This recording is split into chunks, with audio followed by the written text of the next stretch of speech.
Previously on Cheerleader U, the squad spent a few days bonding at their annual retreat. The retreat, I loved it. It was a blast. But upon returning home, they received some troubling news. Well, basically, Dustin's no longer going to be part of our team. So, dude, what are we going to do without Dustin and all that? The only real thing we lose is depth. So we just kind of have to take care of our bodies and make sure no one else gets hurt. Proving that the show must go on, they went out and cheered the football team to an exciting victory.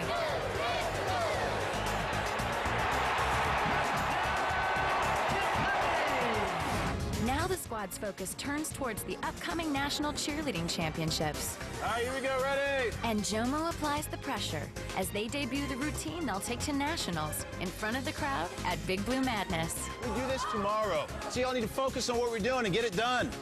It's like the test of what you're going to do at Nationals, and this is like our big warm-up. Ladies and gentlemen, welcome to Big Blue Madness!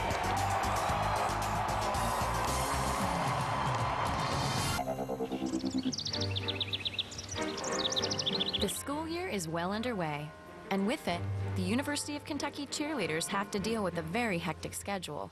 Football games almost every weekend, and basketball season is just around the corner. There was a point in the semester that I just wanted to shoot myself in the foot. I was going crazy. I was doing student teaching, and then I have cheerleading practice and workouts every single day, and it was a lot to handle for a while, and I wasn't getting much sleep, and I was really cranky for a couple weeks. With this schedule, maintaining their grades is a challenge for the entire squad, especially for Kelly. I am diagnosed ADD. It's been something I've struggled with in school. I think it's a reason why school's not one of my favorite things. But my ADD is just something that I've had to work through in classes because my attention span is short, very short. I always have to be writing something. I want to doodle all the time. When I study, I need to, do shorter increments instead of, like an hour or so. I need to go like 15 minutes on, 15 minutes off. But right now, I think that's what I'm hanging on to. I've set a goal to finish. I've set a goal to graduate, and that's what I'm going to do. Because school's not fun for me. It's not easy for me. It's not something that I just get up in the mornings and want to do. So right now, it's a goal that I'm setting, and it's a goal that I'm gonna meet.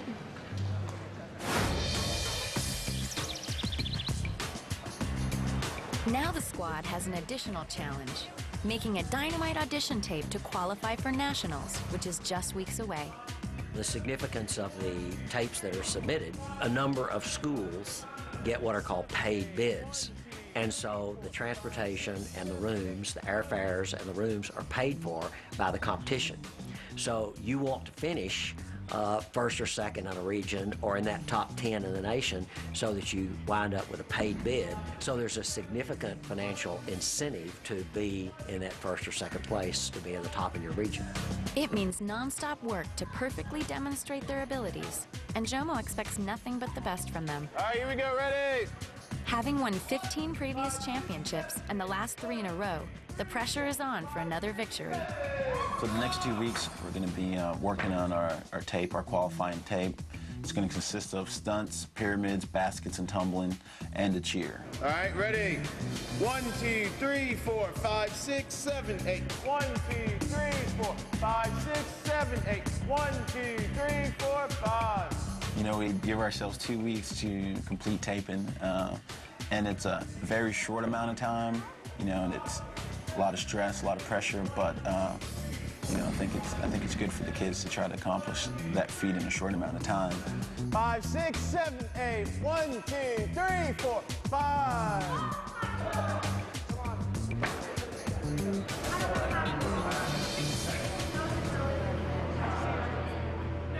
All right, everybody take a deep breath.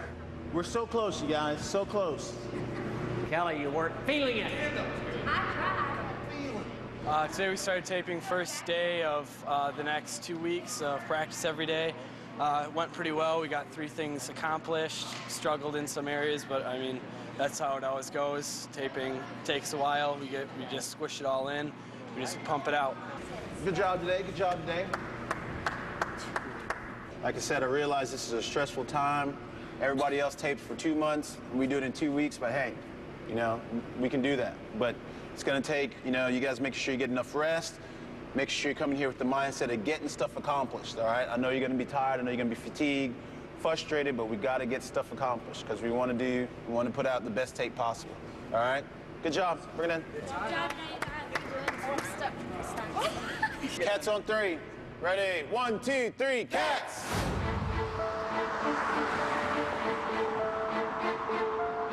Hey, Arthur, how you doing? You ready for another go at this? Yeah, let's do it. Back to front. How about we go? Once they start to come up is when that's where we're gonna start. Keep going.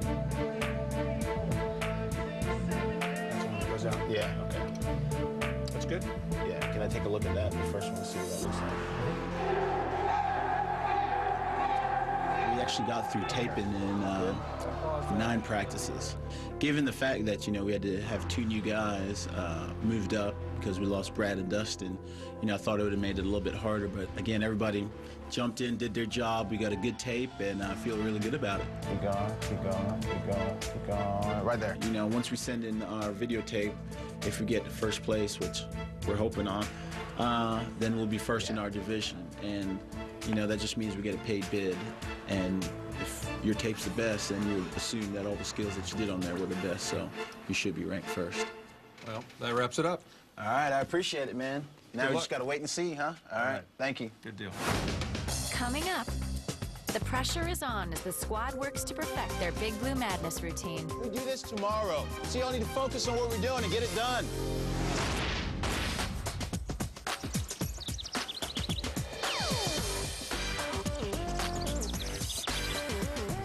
There is never any time off for the squad.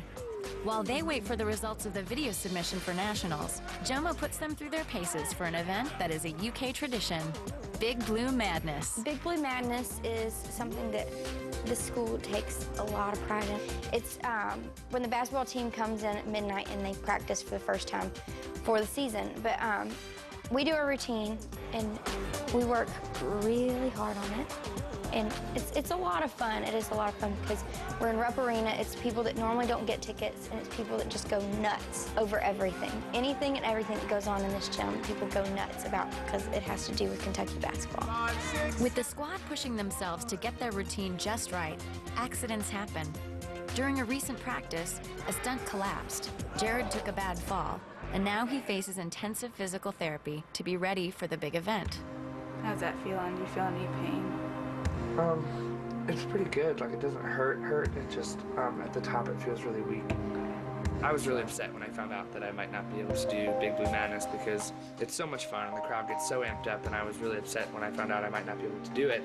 So then I was like, I'm not listening to trainers telling me that I can't do anything, so I'm stubborn and made myself better and gave it a shot, and I was able to come back quick. So I still think it's funny how Sam told me I'd be out for a month and 2 weeks, baby. It's extremely important for me to be in Midnight Madness because my mom's here and that's the first time, this is my second year cheering. It's the first time she's ever been able to come down and watch anything serious that I've been doing. I really wanted to be in there somehow so she could see me in that realm. So it's very important that I'm back in the routine, and I'm glad I am. It always excites me to watch him perform. It's something that's such a passion of his that it's fun to watch all of them because the whole group is just a phenomenal group of kids, and you don't get that level anywhere else. Even though his role in Big Blue Madness will be slightly restricted due to his injury, Jared, with team spirit, practices with the squad to be ready for their performance. Having the team function cohesively is critical to winning another championship. Jomo feels frequent one-on-one talks help to clear the air and keep everyone focused. Each year, as he contemplates who will make the championship squad, Jomo has every cheerleader privately evaluate their fellow teammates.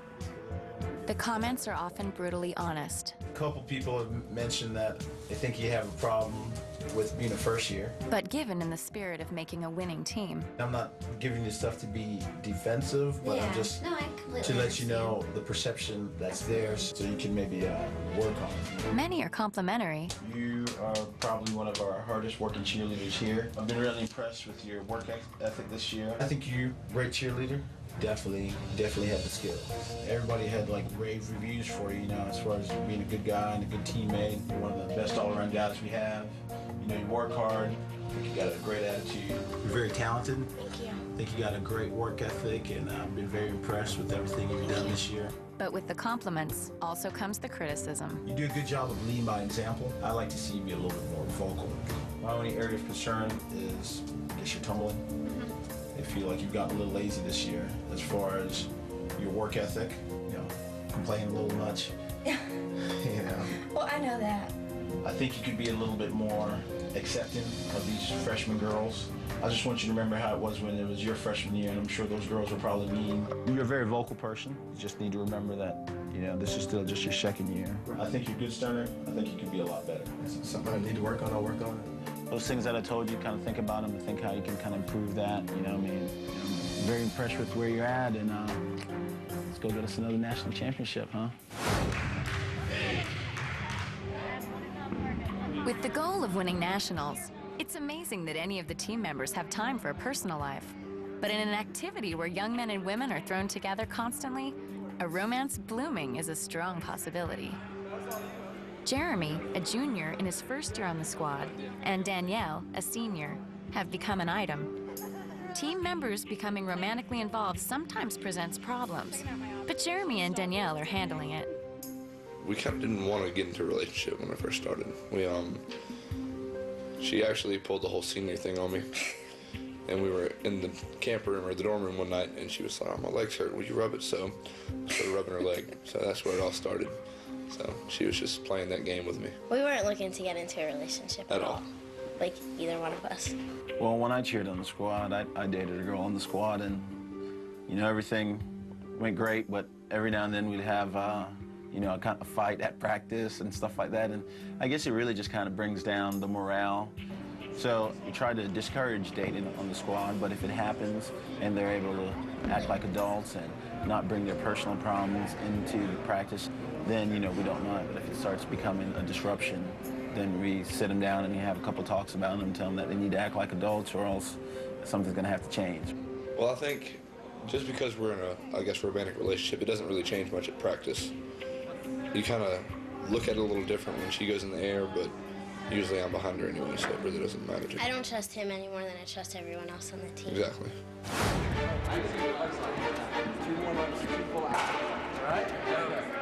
Romance has to be left at the door as the squad focuses on the upcoming Big Blue Madness event. Highly choreographed, this performance in front of a cheering crowd is, in many ways, a dress rehearsal for nationals. All the elements will be there: music, perfectly timed stunts, and the all-important charisma. We're at about our midpoint of getting ready for nationals.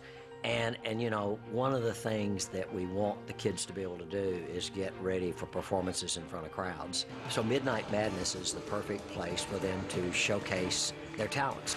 All right, regular sequence. Hey, there's entirely too much playing around going out there. You guys need to focus on what we're doing, all right? We do this tomorrow, all right? And if everything's hitting and people are not dropping, then yeah, you guys can high-five and joke around all you want, but we're not doing that right now. All right, so y'all need to focus on what we're doing and get it done.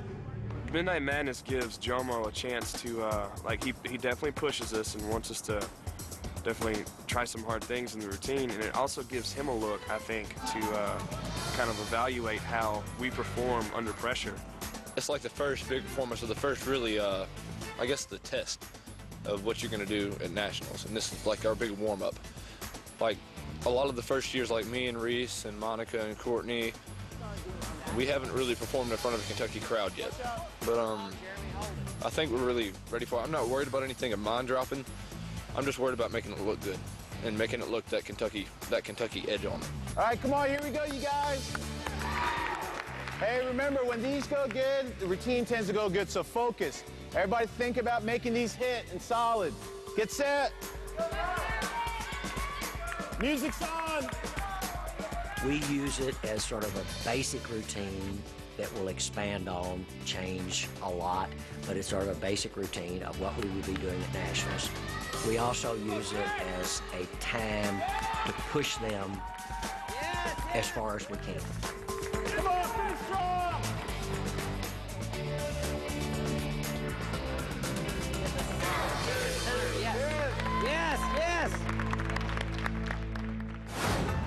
2 extras, so I gave them to her. Aw. The big night is here. Even though Jenny and Kelly have been through this many times, it's still an event that they look forward to. We have Midnight Madness tonight, and I'm kind of nervous, but I'm excited because it's always a lot of fun. For Courtney and Monica, it's their first time taking part in this UK tradition. And Kelly and Jenny want to make sure they enjoy their first Big Blue Madness. Hi, beautiful. How are you? Kelly and I both just try to really reach out to the freshmen, and we invite them over to the house and just to hang out, and we just really do want them to feel like they're a part of the team. It's tough coming in as a freshman to become part of the team, so that's important to us that they do feel that way. Coming up, the time has come and the crowd is ready. Big Blue Madness.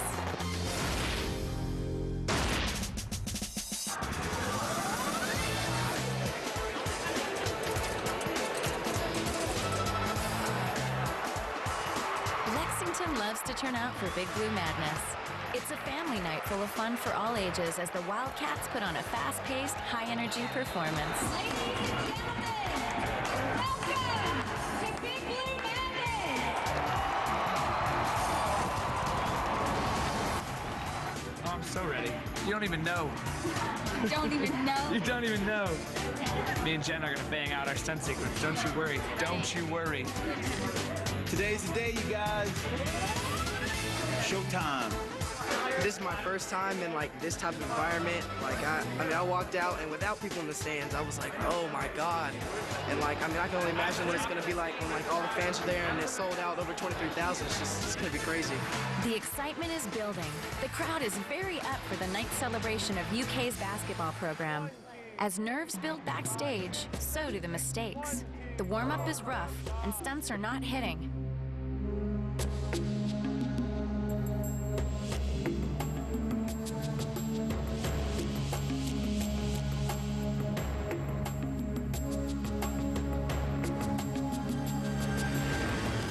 Jomo knows the squad is on edge. Come on, y'all, gotta keep a positive attitude. Gotta keep it positive. Will it be a flawless performance? Or will the misses backstage haunt them? After weeks of work, it all comes down to 3 very intense minutes in the spotlight. 1, 2, 3, let's go! Ladies and gentlemen, it is time for you to get on your feet and put your hands together for the best cheerleading squad in the country!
guys, awesome job. You started off, like I said, you guys set the tone, and we did it. We only had one mistake, just one mistake, but the rewinds, the pyramids, you guys look great.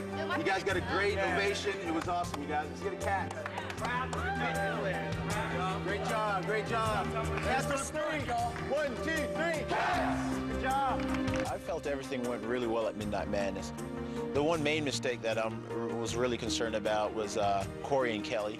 You know, they're at the point of the double ups, and that's a real hard sequence. And, you know, a reason I put Corey and Kelly at the front is because they were a little nervous, and I tried to talk him through it and be calm. And, you know, he goes out there and, you know, he dropped, you know, and it's a failure. And I mean, a drop like that in nationals can definitely cost us a championship. So that's kind of like our one shot, your trial by fire. And yeah, things are hectic and there's a lot of pressure, but again, these kids have to be able to perform under pressure because we only get one shot when we go down there, and no excuses. You got to be able to hit under pressure when it counted, and he didn't do that.